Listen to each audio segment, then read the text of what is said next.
Então, vamos embora, então? Vamos lá, então. Vamos chamar os meus convidados. Eu vou receber aqui dois convidados super especiais. Um deles é o jornalista Márcio Leone. Aliás, Márcio é um jornalista que militou e viveu muito o mundo da dança também no Rio de Janeiro e hoje está em Brasília lá fazendo um tratamento e ele está com a gente hoje, um convidado muito especial. E também vou receber o produtor cultural, que é o Flávio Freitas. O Flávio também dirige diversos projetos na área de música e dança, hoje em Minas Gerais, mas ele é de São Paulo. Então, eu vou chamar eles aqui para a gente começar esse bate-papo sobre esse panorama político que a gente está aqui. Ô, Marcinho. Fala, Décio. Bom, tudo bem, meu querido? Tudo bem. Oi, Décio, boa tarde. Tudo bem? Olha, eu não estou ouvindo o áudio de vocês. Você está ouvindo aqui, Thaís? Deixa eu ver aqui. Deixa eu ver. Oi. Está ouvindo o meu? Está me ouvindo bem, Marcinho? Eu estou te ouvindo bem. Flavinho, está ouvindo aqui bem? Estou te ouvindo bem. Estou tendo retorno aqui. Ok. Thaís, está vendo aqui para mim? Para a gente já consertar isso. Aí, deixa eu ver lá.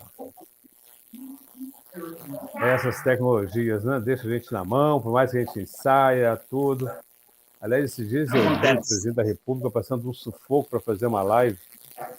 E, bom, dá uma palavrinha para mim aí, Flavinho e Márcio, para ver se eu estou ouvindo, eu ouço vocês. Pode falar, Flávio. Fique à vontade. Eu continuo sem ouvir vocês. Está me ouvindo, Décio? Não. Flávio, você vai tirar uma dúvida. Flávio, você viu? Uma pena, já tem gente que acompanha a nossa live. Eu ouço os dois. Vê aí, Thaís, o que a Thaís pode fazer? Também te ouço bem, Flávio e Edson. Também. Chegou o retorno aí, Décio? Vamos lá.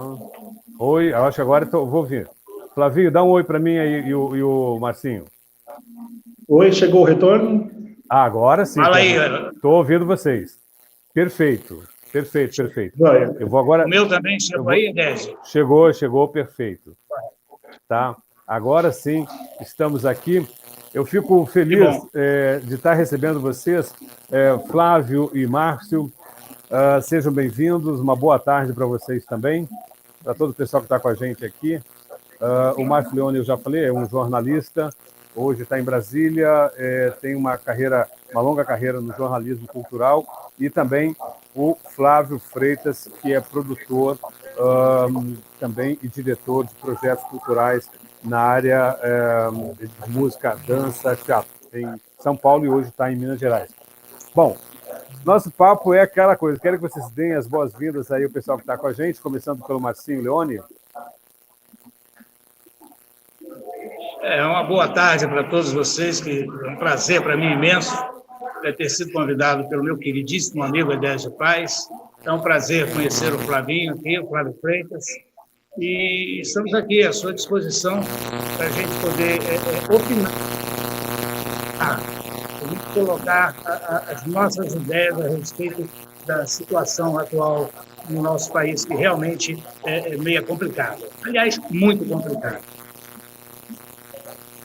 Boa tarde a todos, boa tarde, Edésio, Márcio. Para mim é um prazer estar aqui conversando com vocês, e aí faço as palavras que o Márcio acabou de dizer. Realmente, a gente está vivendo um momento não só político muito complicado, né? Mas isso aí está tendo um reflexo muito grande na área cultural, né? A gente está com as atividades aí praticamente interrompidas em todas as esferas, né? Seja município, seja governo estadual, seja governo federal, e estamos aí na apreensão das definições do que vai ser aberto da economia por conta dessa pandemia. Com certeza. Gente, bom, hoje é o Dia Internacional da Dança, parabenizo Flavinho Parabenizo também o Marcinho aí, que sempre foram militantes desse mundo da dança também. E a gente aproveita e deseja um dia especial para todo o pessoal do mundo da dança. Nosso quadro aqui para comemorar o Dia da Dança. Que legal, ó. Aplausos. Que legal. Bom, eu também tenho uma foto especial. Sobre a dança, mas eu estou na clínica, que eu daqui a pouco entro na máquina de hemodiálise, né? Então aqui não tem nada a ver com a dança. Mas está fazendo uma força para a gente, Marcinho. Eu fico muito feliz e agradecido por você estar com a gente aqui. Gente, é o seguinte, o meu convite para vocês foi para que a gente pudesse avaliar e trocar um pouco de ideias com relação a esse momento político aí. Afinal de contas, eu faço a seguinte pergunta para você. O presidente da República tem ou não tem o direito de trocar o ministro? E eu pergunto na leva disso aí também. Você colocaria no seu gabinete alguém que você não conheceria? Você escolhe quem você não conhece, que você não tem confiança? Como é que vocês veem isso? Márcio, com você. Bom, eu acho que ele... Acho não, eu tenho certeza que ele tem todo o direito de escolher a equipe dele e colocar ali dentro a pessoa que ele confie, primeiramente. Né? Ele tentou aí, por 2 ou 3 vezes, aí, colocar ministro, foi frustrante para ele, porque não corresponderam à expectativa dele. Isso também aconteceu, infelizmente, agora com o Moro.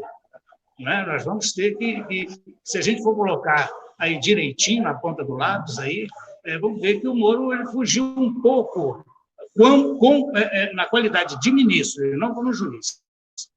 Ele fugiu um pouco da expectativa que a gente tinha, né, em relação a ele. Então, nós que estamos diretamente envolvidos, né, porque nós não podemos, nós que fazemos um jornalismo sério, nós não podemos estar emocionalmente ligados nem ao governo nem à oposição. Nós temos que estar ligados naquilo que envolve o bem-estar do povo. Então, eu acredito que ele tenha todo o direito de colocar ali quem ele bem entenda, certo? Já que é uma prerrogativa dele, correto? Então, nós vamos ter que ver agora essa colocação que teve aí de que ele não poderia nomear um diretor por ser amigo do filho e coisa e tal. Isso não tem nada a ver uma coisa com a outra, né? Eu acho que isso não é nenhuma interferência. Essa é a minha opinião. Flavinho, eu gostaria de ouvir você aí sobre essa fala também do Márcio. O que você tem a dizer sobre isso? Olha, a prerrogativa de escolha do ministro, né, ela é do presidente. Então, assim, está todo mundo nessa discussão de que Bolsonaro tirou o Moro, mas, assim, os governos anteriores, só um dado aí para a gente pensar, né, a gente olhando os governos anteriores. O governo do PSDB, dobradinho de Fernando Henrique, trocou 79 ministros durante a sua gestão. O governo do PT, entre Dilma Rousseff e Lula, trocaram 84 vezes o seu ministério. Então, assim, ele está trocando o 5º ministro. Então, não tem como você dizer que não é estável o ministério dele, primeiro ponto. Segundo ponto, é uma escolha muito pessoal, né? Você só vai fazer uma aliança ministerial com alguém que seja da sua mais inteira confiança. E a mesma coisa é a questão da própria Polícia Federal. Então, assim, eu acho que ele tem todo o direito de nomear, né? Agora hoje houve uma intervenção do STF sobre a nomeação do cargo de Polícia Federal.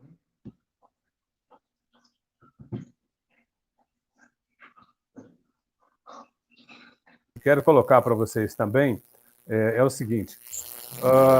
A gente sabe que é prerrogativa do presidente da República ser constitucional, a escolha dele é constitucional, né? E eu pergunto para vocês, a imagem do ex-juiz Sérgio Moro, como é que vocês veem depois desse fato, da forma como ele saiu do Ministério da Justiça? Márcio. Bom, Edésio, eu vou partir do seguinte princípio, né? Os discursos do Moro, né, ao contrário, esse discurso dele, ao contrário dos discursos anteriores, inclusive em depoimentos, em CPIs, na Câmara, ele se mostrou jactancioso, né? Ele é um pouco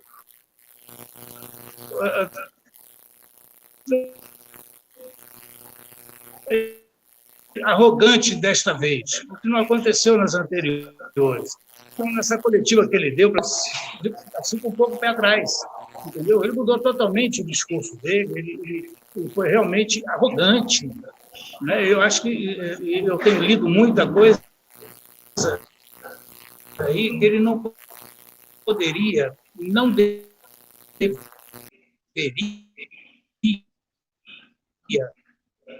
fazer o que ele fez, entendeu? Ele poderia ter tido uma atitude mais sensata.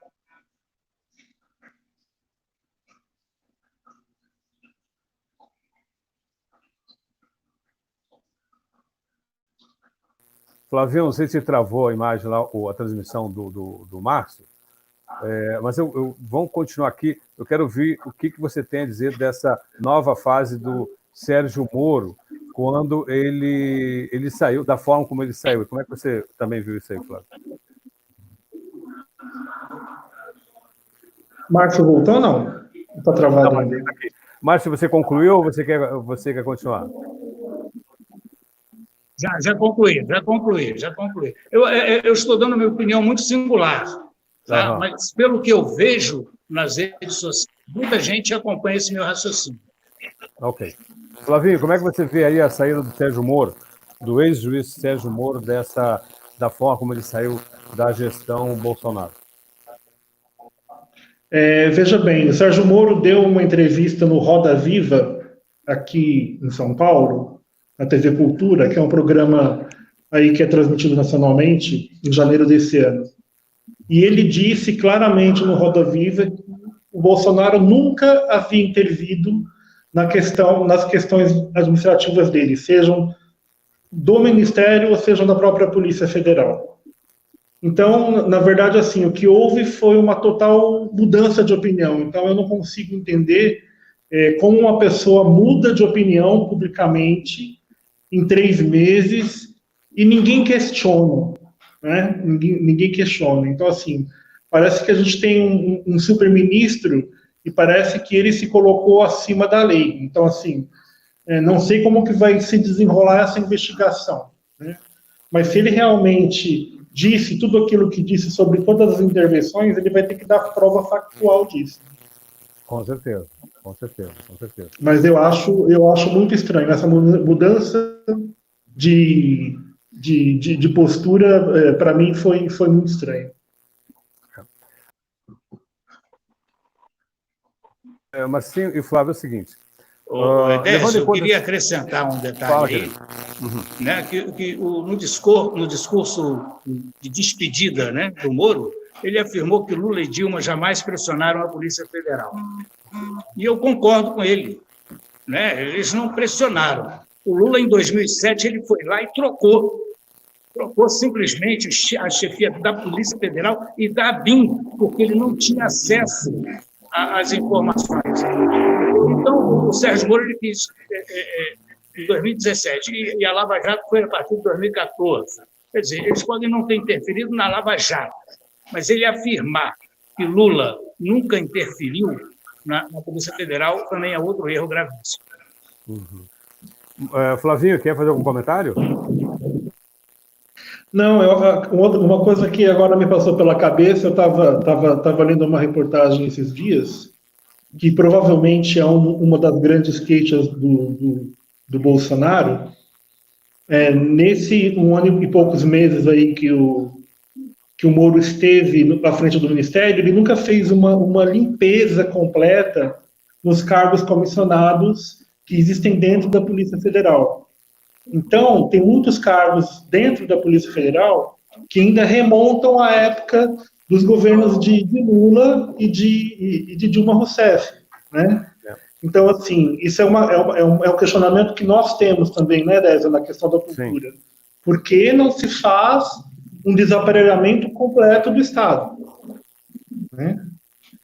Então, você... Olha, uma coisa importante que o Flávio colocou aí, Flavinho e Márcio, que é o seguinte, Na verdade, Não, o isso Estado ainda mesmo. continua aparelhado ainda, né? A verdade é essa.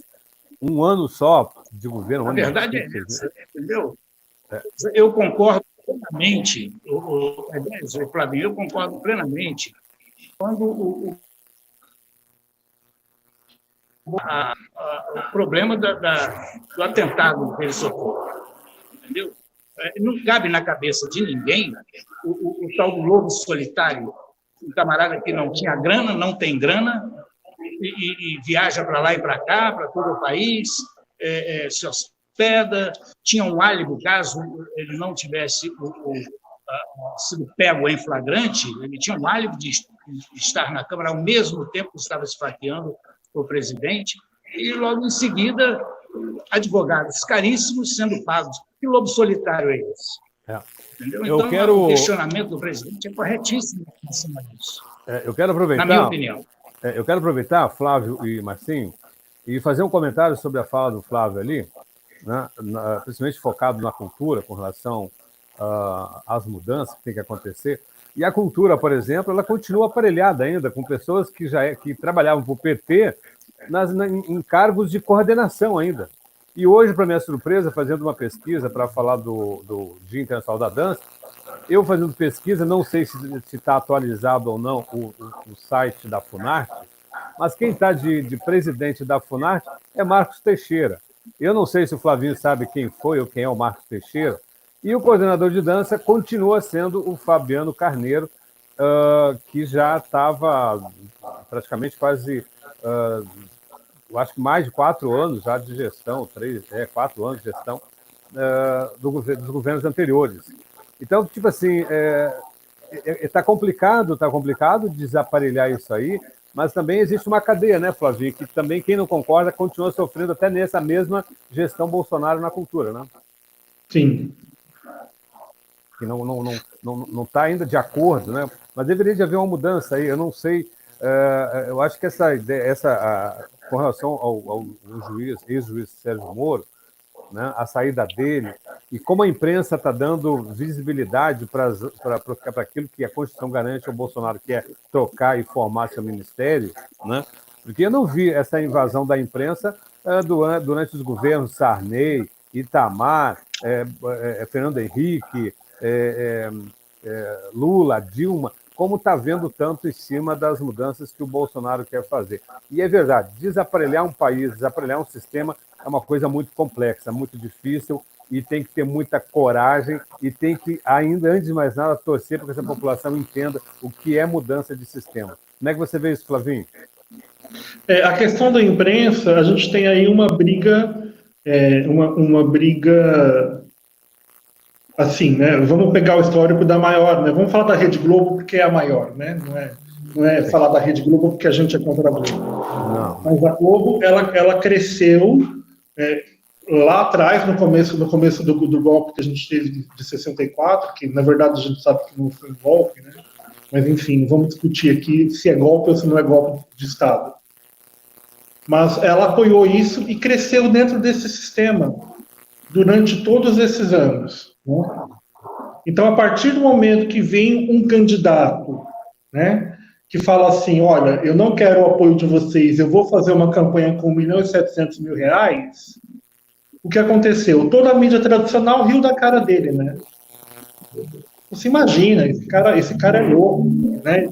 Ele vai querer fazer acordo lá na frente. Então, assim, de 2019 para cá, desde que assumiu até agora, ele não mudou a posição, não é? Ele disse que ele não ia, que ele ia diminuir o repasse de verba pública para veículos de comunicação, né? Então existe, na verdade, um grande jogo de ódio contra o Bolsonaro, contra a figura do presidente, né? E se você pegar, qualquer notícia, a gente não vê notícia pró-governo. Nesse 1 ano e 8 meses não existem notícias pró-governo, por mais que o governo federal tenha feito. E os avanços não foram pequenos, né? A economia estava em retomada até antes da pandemia. A gente estava com criação de emprego, né? A gente tinha um plano de crescimento maior para esse ano. O Exército falavam em 2%, ia trabalhando. chegar a 5%, né? Então, assim, muitas vezes a gente vê o Bolsonaro como assim, uma figura quase de um herói lutando contra um sistema, contra o establishment. É verdade. Né? E as pessoas não percebem isso, porque o que as pessoas consomem é Globo. Então, a maioria das pessoas hoje, né, a minha crítica é essa, elas não fazem uma crítica em cima do que está sendo veiculado. Então, assim, todo dia é um jogo de desgaste, aliás, jogo não, né? É uma tentativa de desgaste da figura do presidente. Só que eles não estão conseguindo fazer isso. Por quê? Porque hoje nós temos as chamadas mídias sociais. Nós temos a internet, então as pessoas vão buscar informação. É diferente. Né? Marcinho, quer fazer um comentário?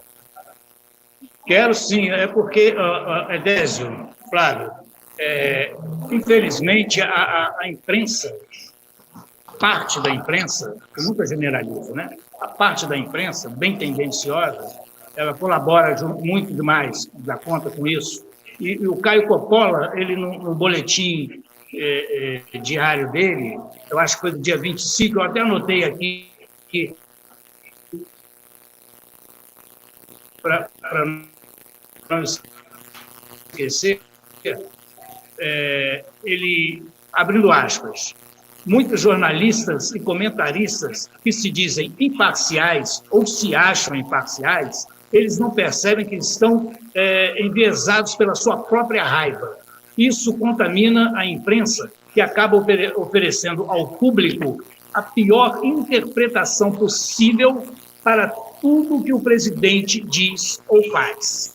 Isso é uma realidade. Ele não pode falar nada, os seus ministros não podem falar nada, a não ser que estejam alinhados com eles, correto? E eles são detonados. Isso já aconteceu aí na própria cultura, no Departamento de Cultura, aí, que comprou um ministro para poder fazer alguma coisa, tentou melhorar a situação, inclusive, dos novos artistas, né? E foi barrado. Foi bombardeado pela imprensa a ponto de sair fora, coitado, mais um, né? Porque não é todo mundo que tem essa disposição que o Bolsonaro está tendo. Poucos seguram essa onda. Poucos seguram essa onda, entendeu? Eu não estou aqui para defender de cabo a rabo o Bolsonaro. Nós temos pontos convergentes, sim, muita coisa que ele fala, muita coisa que ele faz, eu estou de pleno acordo. Eu só acho que ele devia fechar um pouquinho a boca, parar um pouquinho dessas entrevistas, desses bate-papos na saída do Alvorada ali, na entrada do Alvorada, entendeu? Porque sempre vai ter alguém bombardeando ele, sempre vai ter alguém omitindo alguma coisa do que ele está falando e colocando palavras e dando ênfase a um trecho do que ele está comentando. Negativamente. Eu gostaria de fazer uma colocação para vocês aqui, que eu acho que... eu vi ontem um vídeo que me mandaram sobre o pessoal que tinha um acampamento pró-Lava Jato, Moro, que tinha um acampamento lá de Curitiba, e advogadas, pessoas lá que defendiam o Sérgio Moro assim, pela sua integridade, por tudo que ele representava. E aí eu vi esse vídeo ontem, onde elas queimavam a camisa com a imagem do Moro, que eram totalmente, agora que ele perdeu totalmente a dignidade, a moral perante elas. E aí me chamou a atenção uma coisa, que é o seguinte, se coloca muito a questão de que nas eleições o Moro elegeu o Bolsonaro. E aí eu pergunto para vocês, isso procede ou vocês acham que o Moro colaborou, mas não foi aquele grande peso dentro das eleições do Bolsonaro? Flávio, começa por você, Flavinho. Não, isso não procede. Não procede pelo seguinte motivo. O Bolsonaro ele foi eleito em segundo turno em outubro, né? E você pode pegar o discurso tanto de um quanto de outro, que o primeiro contato com o Sérgio Moro foi em novembro, não é? Então, em nenhum momento, o Bolsonaro se encostou na figura do Moro para o que quer que seja. Né? O Moro apoiou o Bolsonaro politicamente porque não apoiou. Né? Então, assim, as discussões de aproximação do Moro ao governo aconteceram a partir, se eu não me engano, se não me falha a memória aqui, do dia 18 de novembro, que foi a primeira reunião que ele fez com o Moro e anunciou o nome do Moro publicamente. O Márcio, como é que você vê isso aí? Eu também, eu concordo plenamente com o que o Flavinho falou aí. Não existia a figura do Bolsonaro dentro da política, do Moro dentro da política. Não existia essa figura.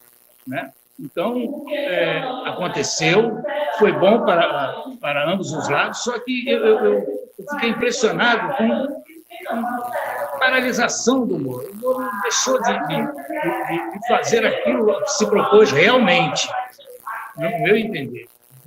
Eu tenho o combate da corrupção, estacionou. Já tinha tudo que era para ter sido feito, parece que ele deixou lá na Lava Jato e fim de papo. Então, algumas providências não foram tomadas. Ô, Bia, obrigado pela informação. Você disse que o microfone está aberto de alguém. É que o Márcio, ele está numa clínica, ele está fazendo diretamente de uma clínica, então por isso que entra alguns sons assim. É o microfone do Márcio, tá bom, meu amor? Mas, obrigado por você estar aqui com a gente também, tá bom? Bia Piccoli. Gente, é o seguinte, uma outra questão que eu acho importante a gente colocar aqui. A gente sabe que existe um complô, um movimento de verdadeiro ódio a Bolsonaro, né? Verdadeiro ódio ao Bolsonaro. E a bolsonaristas, e a quem votou no Bolsonaro. Né? E é engraçado, eu estou com 56 anos, eu acompanhei o movimento desde as diretas já, e nunca vi tanto ódio contra um presidente e eleitores de um presidente como eu vejo hoje. E interessante de colocar também aqui, onde um governo que tem 1 ano e pouco apenas de gestão, num país que estava totalmente aparelhado, dominado, corrompido, sim, um SUS abandonado, um BNDES trabalhando para países que nunca deram um centavo para o nosso país. E aí eu fico perguntando o seguinte, vocês acham que a esquerda é a esquerda política ou é a mídia que quer derrubar o presidente da República? Márcio? Os dois estão trabalhando em conjunto, cada um com seu interesse, mas os dois trabalham em conjunto para derrubar o Bolsonaro. Isso é lógico, a esquerda, e agora, por incrível que pareça, não só a esquerda, né? Temos aí o Maia, o Dória, né? Que não são, pelo menos, abertamente de esquerda, mas trabalhando em cima, porque querem um trono. Eles querem devolver ao país a roubalheira, a corrupção, o bem-estar deles, né? O povo que se dane, o povo que se exploda. Entendeu? Visivelmente isso aí foi essa agora a declaração do Maia, dizendo que não trabalha nada sobre os impeachments contra o presidente Bolsonaro. Ele está preocupado com o coronavírus, está preocupado com as pessoas, em solucionar isso. Mas, na hora de liberar o fundão partidário, ele foi contra. Que preocupação é essa? Que contradição é essa? Ele não quis liberar a verba do fundão para o combate ao vírus. Então, é uma contradição muito grande. Então, não é só a esquerda, não é só. Tem um time aí de bandidos, entendeu? Trabalhando em cima do Bolsonaro, que não está se vendendo ainda. Eu espero que não se venda, eu espero que não haja esse troca-troca, eu espero que não haja esse acordo com o Centrão, porque isso já vai me deixar meio preocupado em estar apoiando o presidente, que é o que eu faço até o momento. Mesmo, como eu já te falei anteriormente, existem as partes em que há convergência e outras que eu discordo. Tá? Mas eu espero realmente que não haja nenhum acordo, que ele mantenha a integridade. Ele foi eleito com essa proposta, o povo acredita nisso ainda, certo? Eu espero que ele seja assim bem bem firme nas suas decisões. Ele tem um povo ao seu lado. Flavinho, o que você tem a dizer? Olha, eu quero voltar um pouco lá no final da ditadura, lá na abertura, né? Nós tínhamos dois grandes partidos políticos, que vocês vão lembrar, que era MDB e Arena. Aliança certo? Renovadora Nacional. Nós não tínhamos essa diversidade de legendas que existiram depois. Quando se fez a Constituição de 88, uma das coisas que o Ulisses Guimarães falou, que eu nunca vou esquecer uma fala dele, que ele disse assim: vocês destruíram a democracia no Brasil. E ele falou isso por conta do pluripartidarismo que estava sendo implementado ali. Né? Então, o que acontece? Hoje você tem um pluripartidarismo de esquerda, com diversas legendas, né? Nós não temos uma direita bem situada, a gente está tentando fazer um movimento mais à direita agora, né?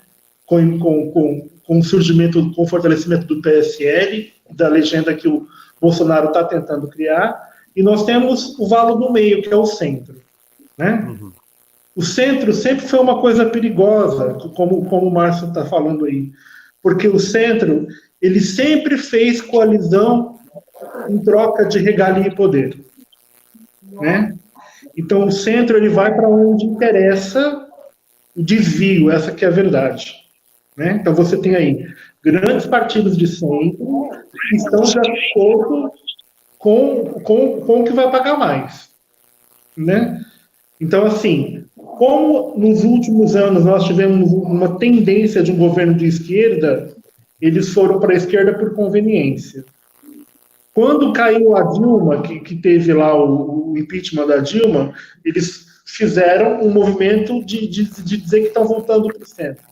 Então, quer dizer, eu acho que é sim uma estratégia deles, em conjunto com a grande mídia, denegrir a imagem do Bolsonaro, né, para fragilizar, e questiono muito essa aliança com o centro. Eu acho que ela não é uma coisa boa para o país, não. Porque, se a gente lembrar, foram esses esquemas que criaram, né, os chamados mensalões, petrolões, lava-jato e assim por diante. Bacana. Flávio, deixa eu colocar uma coisa também para vocês aí, que pelo menos que é importante a gente colocar aqui.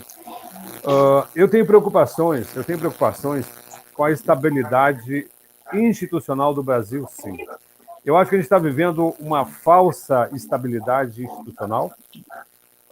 Existe um equívoco também muito grande, do meu ponto de vista, quando falam da imprensa, fala do jornalista. A gente sabe que o jornalismo no Brasil virou um negócio que você tem diploma, mas não tem mercado de trabalho. Né? Hoje, essas grandes empresas de comunicações empregam especialistas em economia, em direito, em sociólogos e por aí vai. Menos jornalistas. A maioria está tomando espaço dos jornalistas aí. Ok. A minha pergunta para vocês é a seguinte.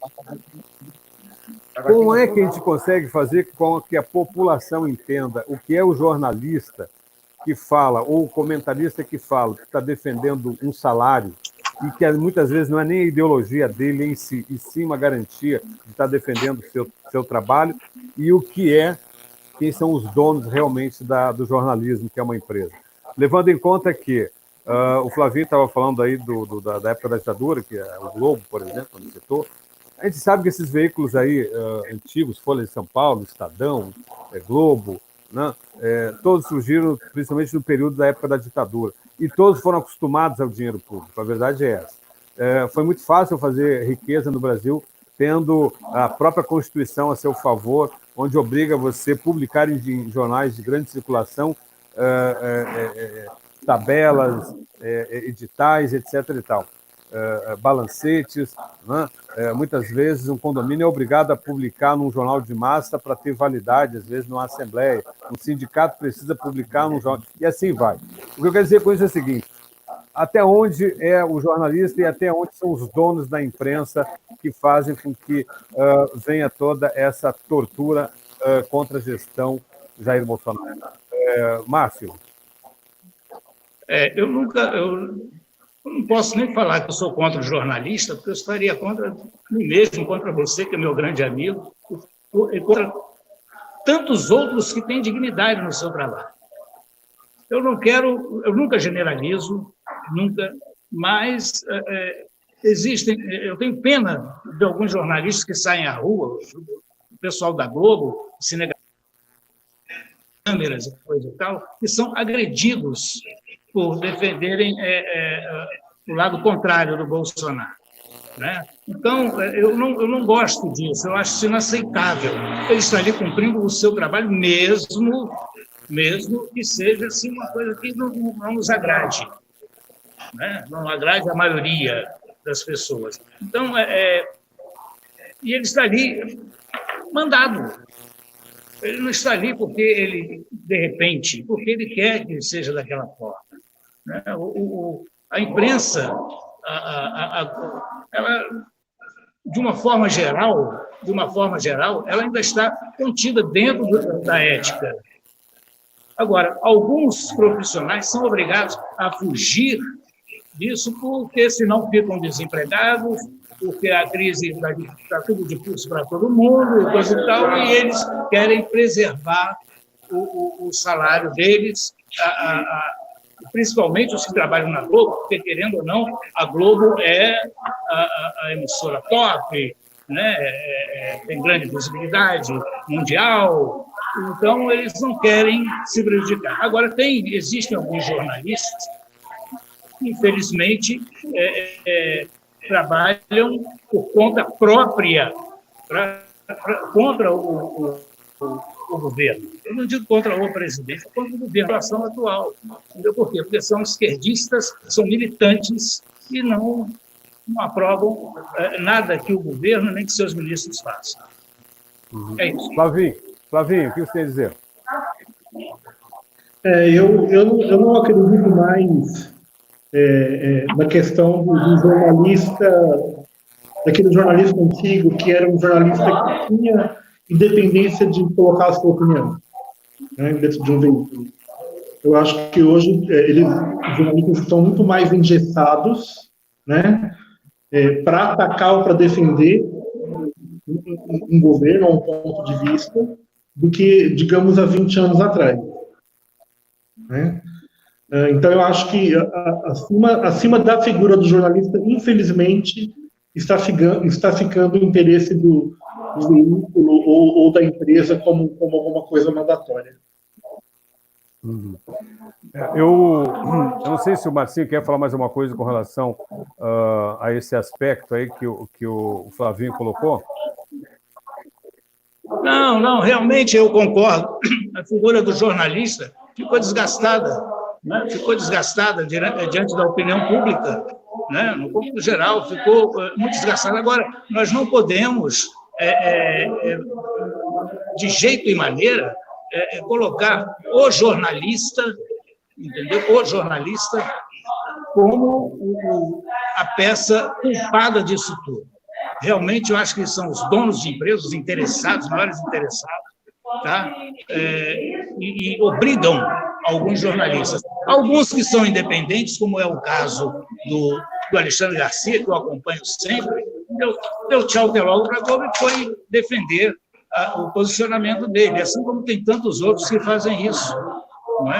Agora, são pessoas que, independendo hoje pelo currículo, não dependem mais de uma Globo na vida.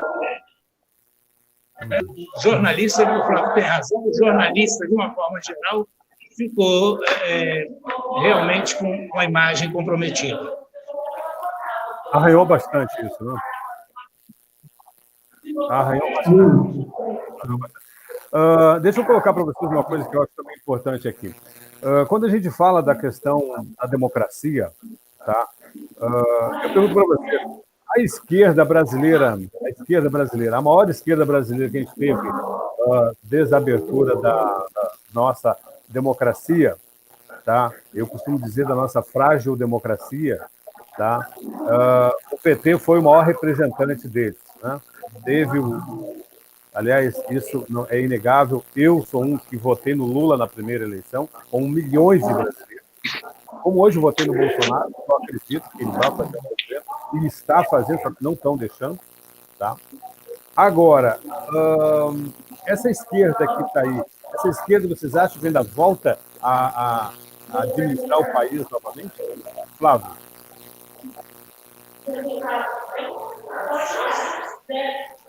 Olha, eu coloco duas coisas aí em questão. Em primeiro lugar, quando o Bolsonaro ganhou essas eleições, né, ele ficou, me parece, com 50 e poucos por cento, não sei quantos por cento dos votos. Mas nós não esqueçamos que a máquina do sistema eleitoral ainda estava na mão da esquerda. Então, eu não acredito que ele tenha sido eleito somente com o montante de votos que ele foi eleito. Primeiro ponto. Segundo ponto, se fala aí que hoje, nessa época, na verdade, teria uma votação massiva de 70% na figura do Bolsonaro contra o restante da esquerda. Nós estamos num momento aí de transição primordial agora, que vai ser a questão das eleições municipais, que a gente não sabe o que vai acontecer, né? E, na verdade, assim, está todo mundo com medo, por isso que todo mundo quer colocar a mão no dinheiro para fazer a sua campanha política, né? Então, a gente não sabe o que vai acontecer, se vai acontecer um fortalecimento ou não dos partidos pró-Bolsonaro. E a esquerda está, assim, o grande desespero da esquerda, eu vejo, que é realmente eles terem que encarar que eles não vão mais conseguir colocar a mão no poder como colocaram um dia, né? Então, acho que esse é o maior medo deles, né? O maior desespero. É por isso que há tanto ataque e tanta articulação, né? Então, eu não acredito. Eu acho que o Bolsonaro tem uma base forte, sim, né?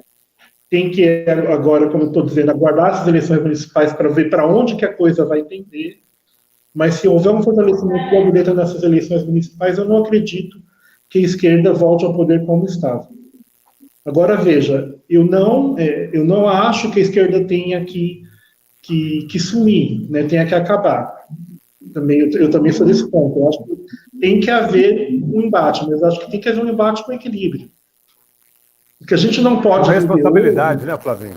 É o que a gente está vivendo, quer dizer, é uma esquerda que tomou o poder, usurpou o poder durante 16 anos, e agora parece que nada disso aconteceu.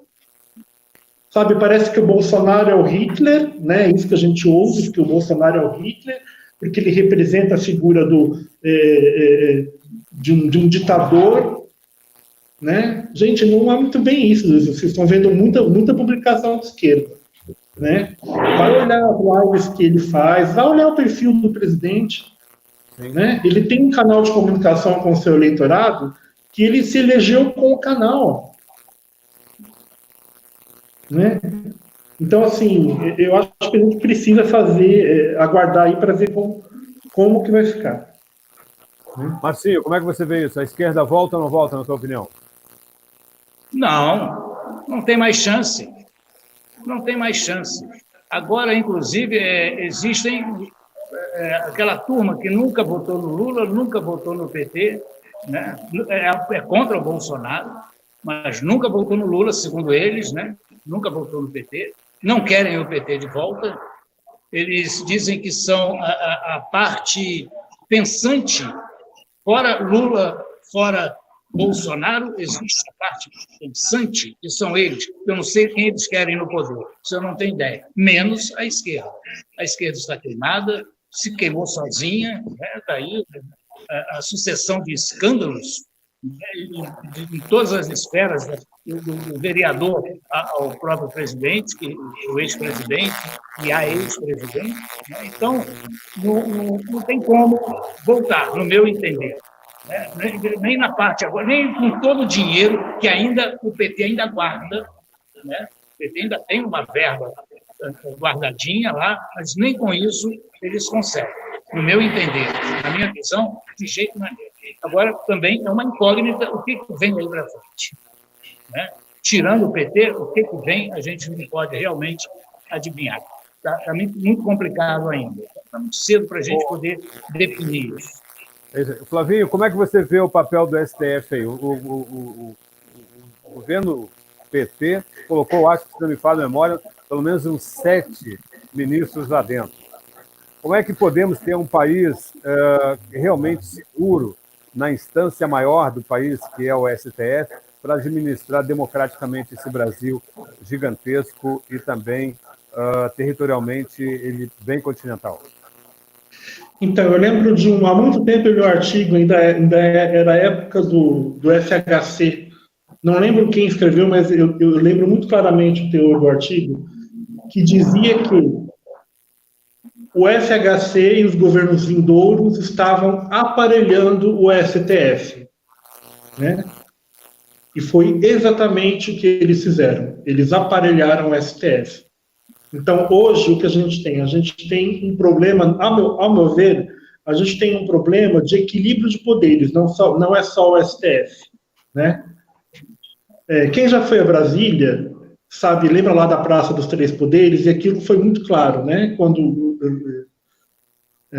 Lúcio Costa não, esqueci o nome do arquiteto agora. Mas quando ele fez a Praça dos Três Poderes, ele colocou lá, né, o poder executivo, o legislativo e o judiciário. Os 3 poderes com frente para a mesma praça. O que está acontecendo hoje é uma invasão de um poder, de 2 poderes em cima do executivo.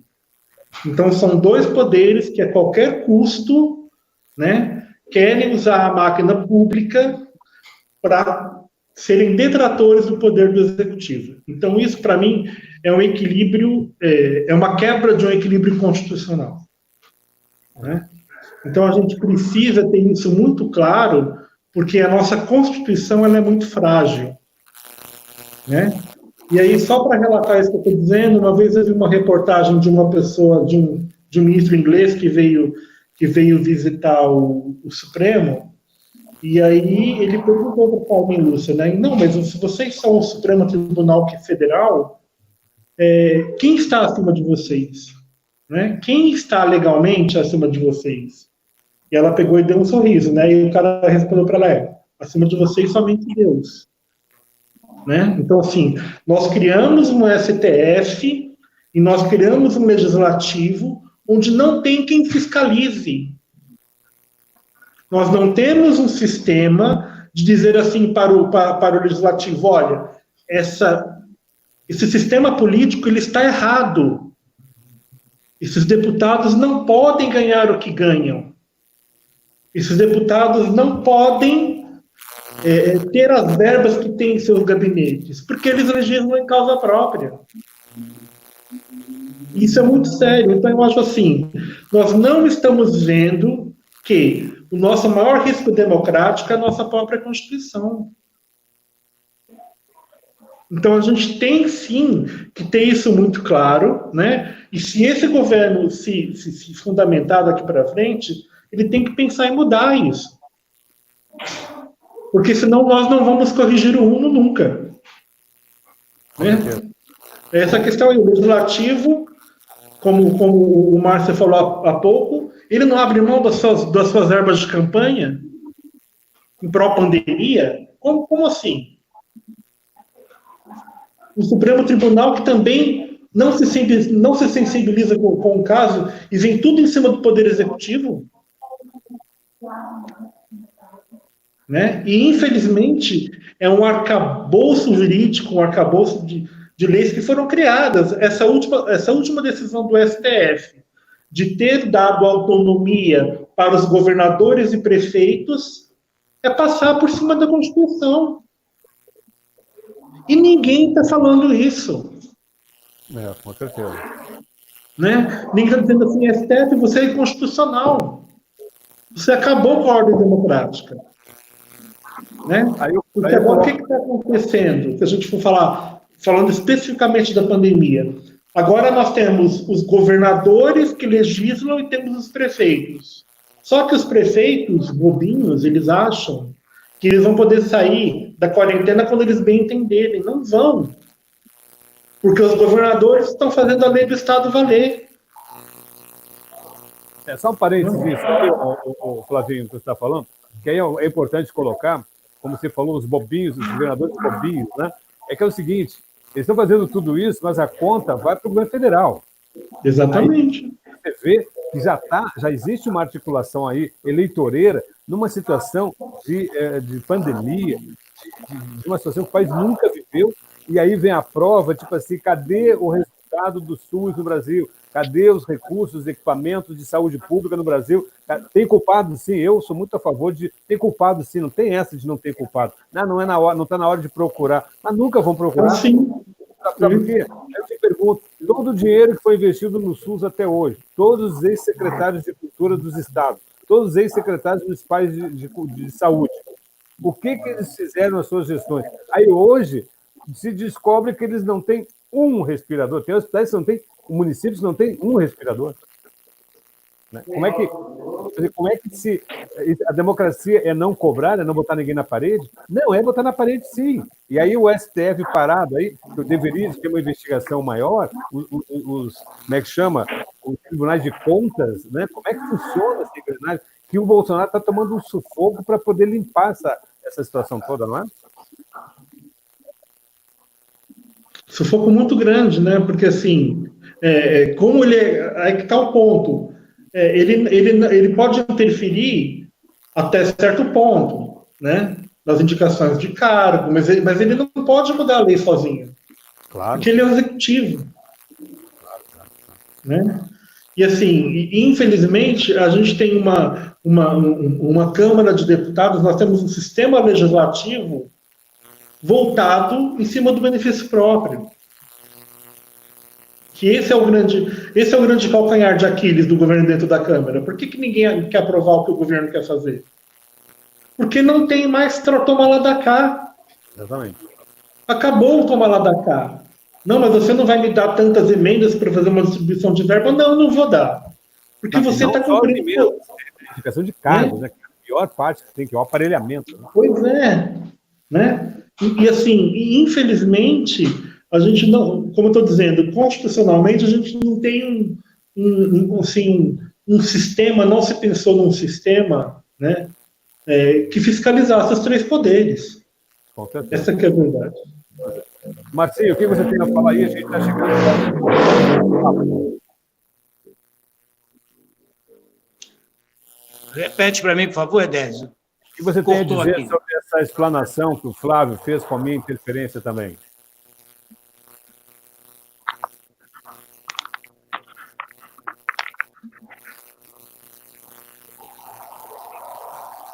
Vou repetir para você. Oi, Edésio. O que você tem a dizer sobre essa explanação do Flávio e com a minha interferência também com relação aí ao sufoco que o Bolsonaro passa por toda essa engrenagem contaminada que está no Brasil aí? Olha, eu vou sintetizar no seguinte, eu sou contra qualquer coisa ilegal, mas hoje, depois que eu li na íntegra ato do Alexandre de Moraes, eu fiquei assim pensando sobre o golpe de Estado, que seria a intervenção militar. Porque está vergonhoso. Está vergonhoso. O que ele coloca ali como justificativa, ou o PDT que foi quem apresentou, e ele assinou embaixo como relator, aquilo é uma vergonha. Aquilo é uma vergonha.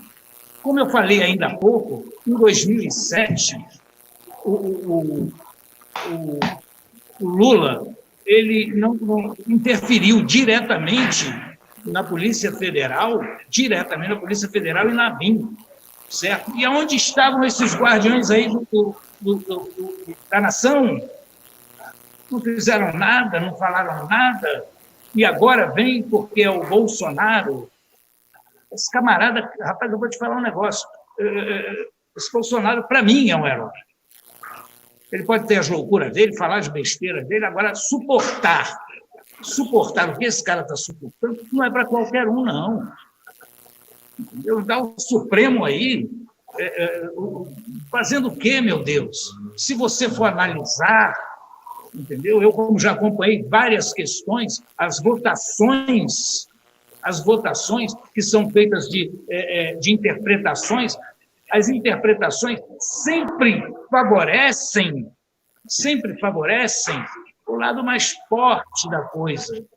Não favorece o lado mais fraco nunca. Ou então não favorece nunca o anseio da população. Aí várias questões foram colocadas lá no bendito STF que foram de encontro à vontade popular. Afinal de contas, que poder é esse que emana do povo? Eu não entendo. É difícil, é complicado. As pessoas não ouvem a rua, não ouvem a população, eles simplesmente agem e fim de papo. Acabou para o bel prazer deles. Agora, é claro, lógico, o STF está engessado. Foi engessado pela esquerda, muito sabiamente.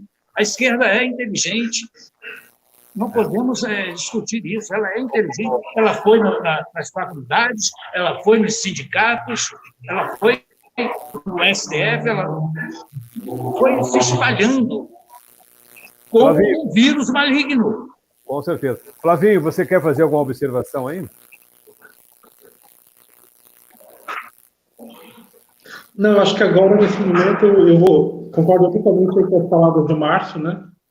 Complementou bem o que eu falei. Eu acho que a gente tem que, acima de tudo, né, a minha conclusão, pelo menos pessoal, é assim: primeiro nós precisamos, como brasileiros, abandonar o mito do salvador da pátria, né? Então nós estamos aí desde que nos tornamos uma república esperando um salvador da pátria. E isso não vai acontecer nunca, porque não é uma personificação de uma pessoa que vai colocar a pátria no lugar, no eixo, né? E em segundo ponto, a gente precisa, mais do que termos ideologias, a gente precisa ter programas de governo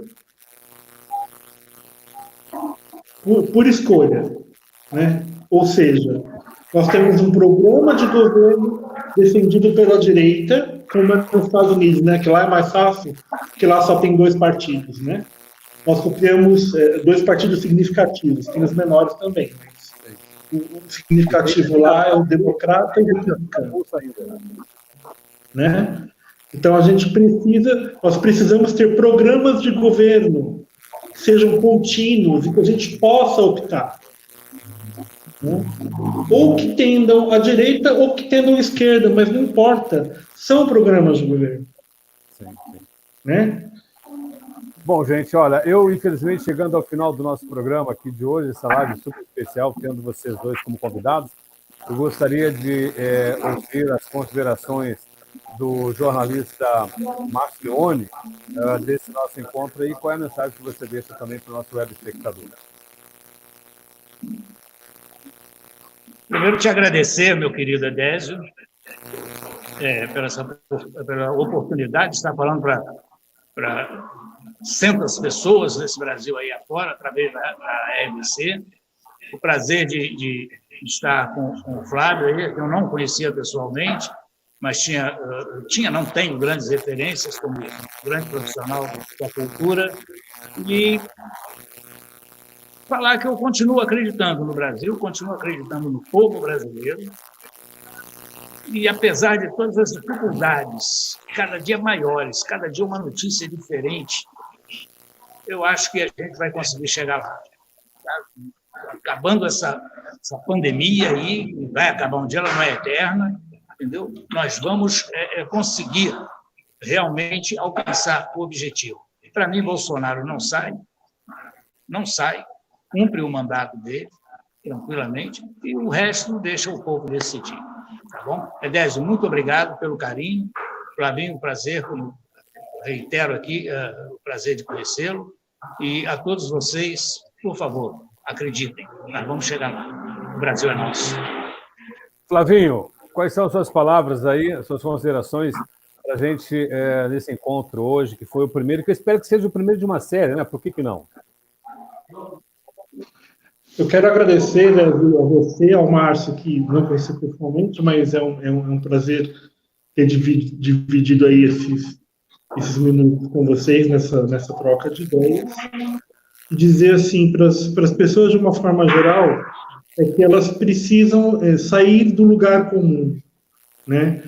Então assim, cuidado com a manipulação, né? Então assim, hoje nós temos a internet. Eu costumo dizer que a internet ela é um ponto de conhecimento aberto, onde você pode buscar as coisas, né? Onde você pode ler os dois lados, né, da moeda. Eu acho que você tirar uma conclusão sobre um lado só muito ruim, né?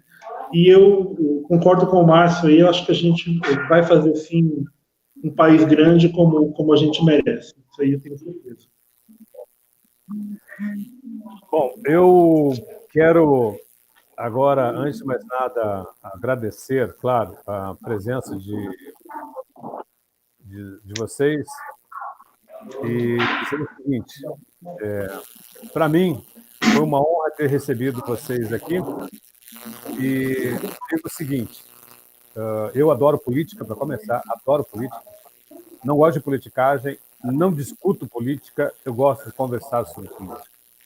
E isso é um exercício que eu aprendi desde a época dos colégios públicos, das escolas públicas em Alegrete, no Rio Grande do Sul, onde nós tínhamos a moral e cívica, o SPB, religião, tínhamos arte, tínhamos educação física, tínhamos verdadeiras aulas de cidadania. E era governo militar. A verdade era essa, era governo militar. Claro que poderia termos vários programas para discutir o que era ditadura e o que não era ditadura, não é? Porque a gente vive hoje uma ditadura do judiciário, a gente vive uma ditadura econômica, que vale quem tem dinheiro. E tem um outro detalhe que eu quero falar com vocês, deixar aqui, que me incomoda profundamente. Por que os advogados, onde é que está na lei, o que acontece, quem criou essa lei? E na Constituição também já vasculhei e não consegui achar nada que diga o seguinte: aonde está escrito que nenhum poder da Receita Federal, nenhuma autorização dá direito a saber qual é a origem do dinheiro dos advogados no Brasil. Por que isso não é esclarecido? Por exemplo, aí vai pegar no Adeli. Às vezes você vê umas situações aí, verdadeiras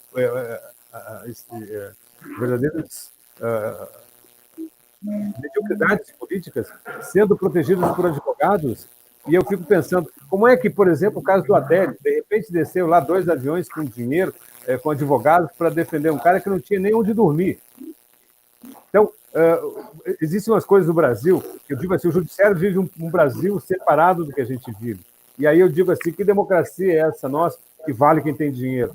Então, eu digo assim, o meu recado aqui, estar aqui falando com vocês, é que a gente precisa refletir muito no Brasil. E o Jair Bolsonaro está sendo realmente assim, um cara peitudo, raçudo, para fazer o que ele está fazendo. O Congresso nunca ouviu não, o Senado nunca ouviu não, o Judiciário também nunca ouviu não de um presidente da República, as emissoras de massa nunca ouviram um não do presidente da República.